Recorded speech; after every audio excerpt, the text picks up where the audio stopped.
Hey guys, recently I played a game in the Jobava London which featured 4 brilliant moves and a beautiful checkmate. And today I'm going to be showing you guys this very game while teaching you the theory behind the Jobava London so that you can replicate this in your own games and play some of the most beautiful attacking chess in any opening that you've ever seen. Let's get started.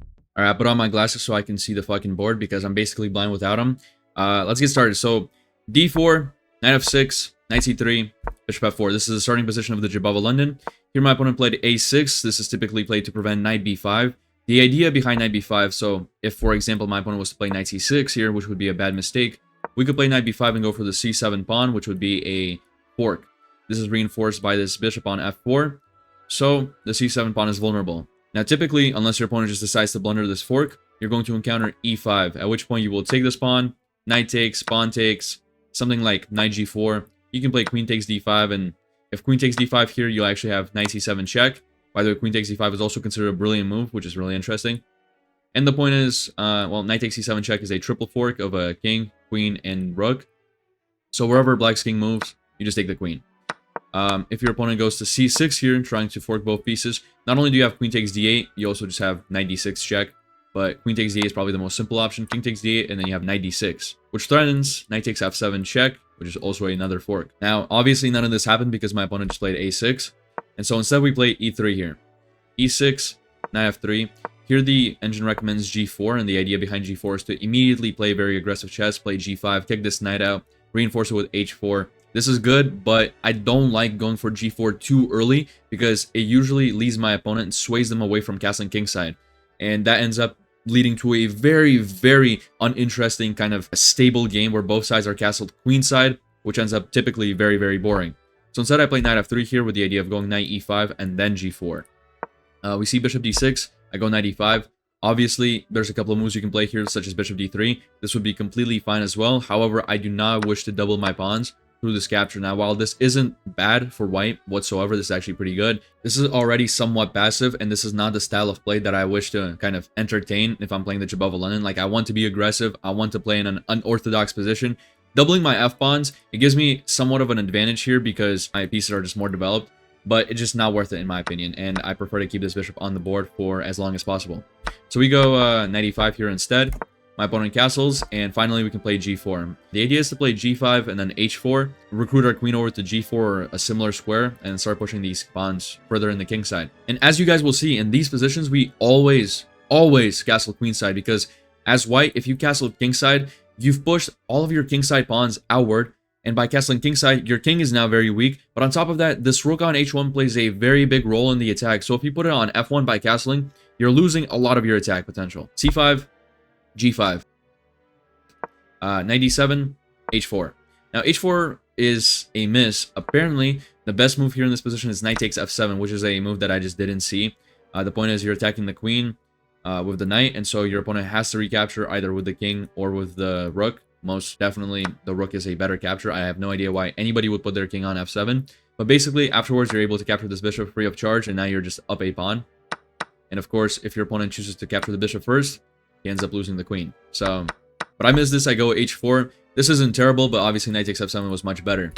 My opponent captures this knight.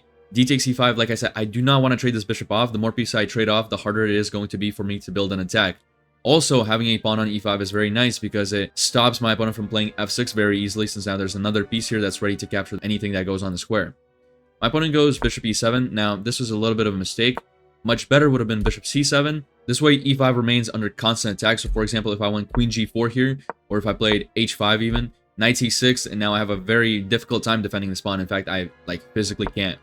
And if I went queen g4 instead, I still cannot defend the pawn, but at least I have a very aggressive position here where after all of these trades, I just go queen g3 and, you know, queen c7. This is nothing crazy. Black is kind of able to stop the attack almost, but this is very, very decent for white. And the position is still imbalanced. Like, I mean, we have bishop g2, we have a potential f4 in the future. We still have h5 and g6, and we can still create imbalances. It's just that this is obviously much better for black than if he just isn't able to recapture the pawn.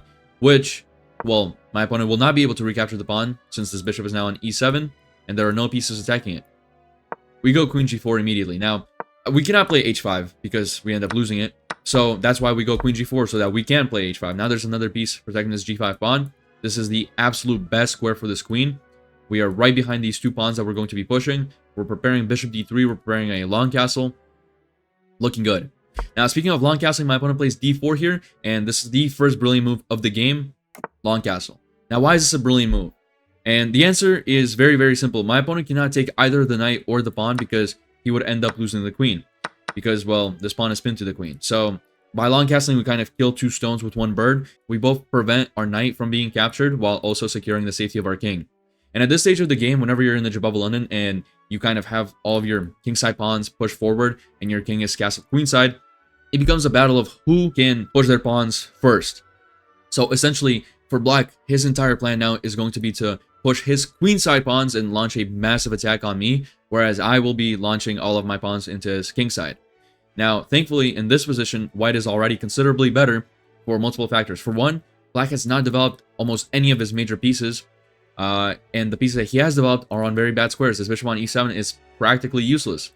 On top of that, his queenside pawns, while like the c5 and d4 pawn are developed, they're not really posing much of a threat right now. It'll still take him more moves than it will take me to launch these 2 pawns into his kingside and his king. So my opponent plays knight c6 here. Now, I was thinking he was going to play queen a5 just so he could, you know, capture this knight on the next move.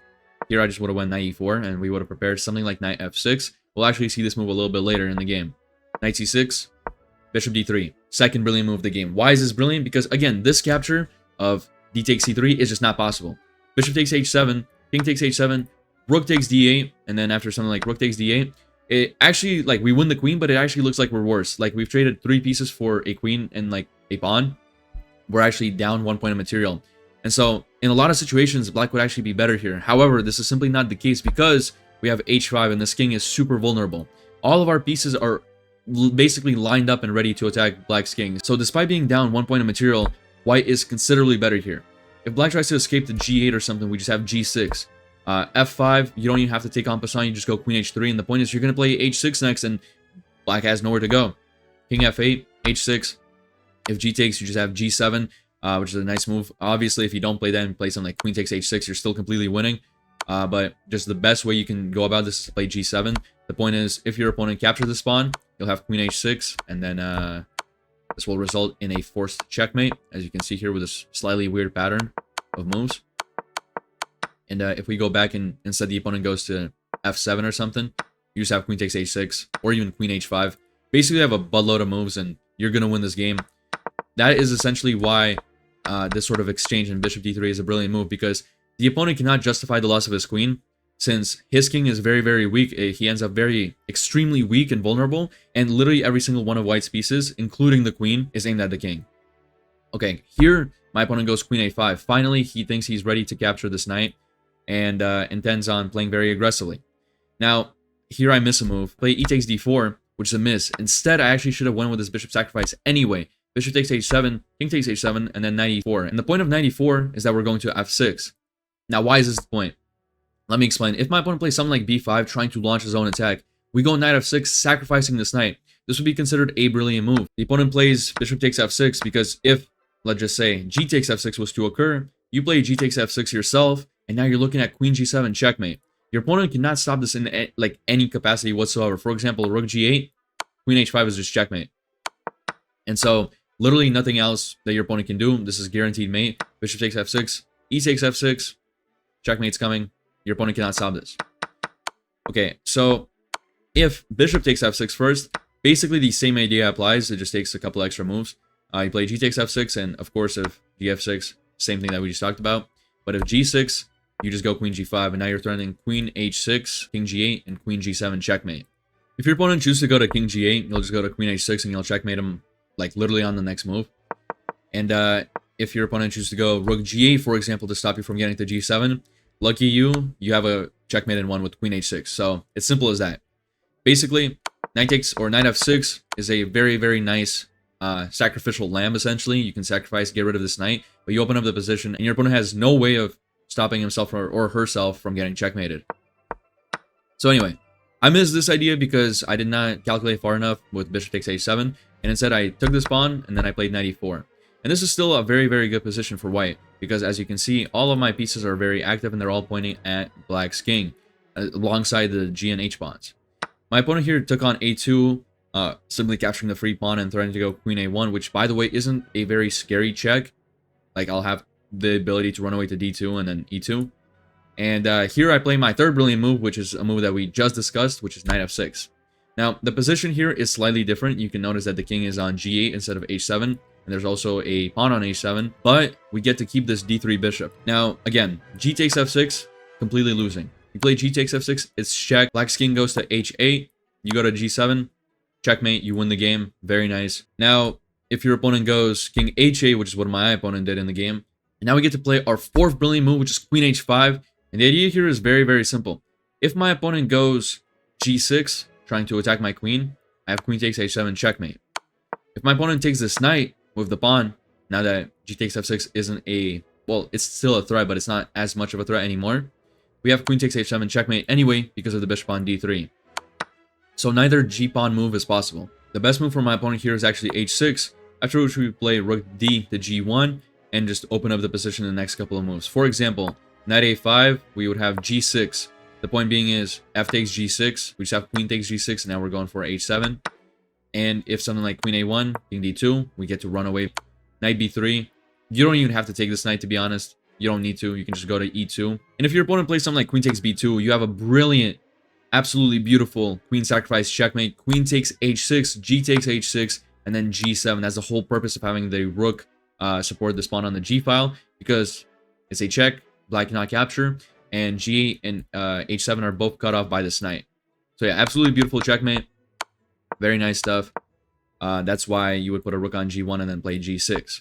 Now, my opponent did not play h6 in this position. Instead, he played queen a1 check, which was an inaccuracy. We played king d2, and then, like I said, we just run the king away after any check. Bishop b4, king e2, and now there's absolutely nothing that my opponent can do other than, like I said, play h6 and, well, lose his queen.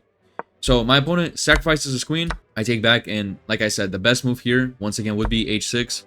We would still play g6. The point being is, if this capture was to occur, queen takes g6. We already discussed this. We don't need to go over this anymore. If, let's just say, bishop d7, we have bishop takes h6. You don't have to sack your queen this time. He takes h6, queen h6, checkmate, and we win the game. Obviously, if the opponent just takes this g6 pawn, we can actually just take on g7, and queen h7 is checkmate. So basically, it's a whole lot of checkmates. You guys don't have to memorize each and every single one of these. I'm just trying to show you just how much attacking potential there is in the Jobava London when you get to line up all of your pieces in this aggressive manner. So after my opponent sacrificed the queen out of desperation, he played g takes f6 and got checkmated on the very next move. So yeah, overall, very beautiful game. Now guys, the reason I chose this specific game wasn't even particularly because of the 4 brilliant moves. I mean, it was definitely a part of it. It's going to get me more views on YouTube, hopefully. But this was a great representation of how powerful Jobava London attacks can be if your opponent is too slow on the counterattack. For example, here he was playing really, really well. And really, like, the only mistake that my opponent made was going back to e7 instead of c7. And this is something that is very easy to do, especially if you're not familiar with the Jobava London very well as black. You can fall into this trap very easily and end up losing the game very quickly. And so it was just really simple moves. My opponent didn't make any big blunders or anything. It was just slightly inaccurate moves, which helped me build my attack very quickly, which ended up leading to a super beautiful line where we had knight f6, queen h5, and a beautiful checkmate at the end of the game. Now guys, this sums up everything I wanted to show you guys in this video. If you enjoyed it, please consider liking and subscribing. It helps my channel out a ton. On top of that, I stream on Twitch, so if you want to watch me play the Jobava London live, go check it out. Link is in the description. I also have my own chess improvement website, which you can use for free. Link is also in the description. And lastly, guys, I'm also doing one-on-one coaching now, so if you're interested in that, please consider sending me an email at passpawnsmail@gmail.com. Let me know what your rating is. Let me know what your goals for chess are. Let me know how much time you can spend on chess and what hours you are free, and I'll get back to you and let you know if we are compatible. Ladies and gentlemen, that is it for me. Thank you all so much for watching, and I hope to see you all in the next video. Goodbye.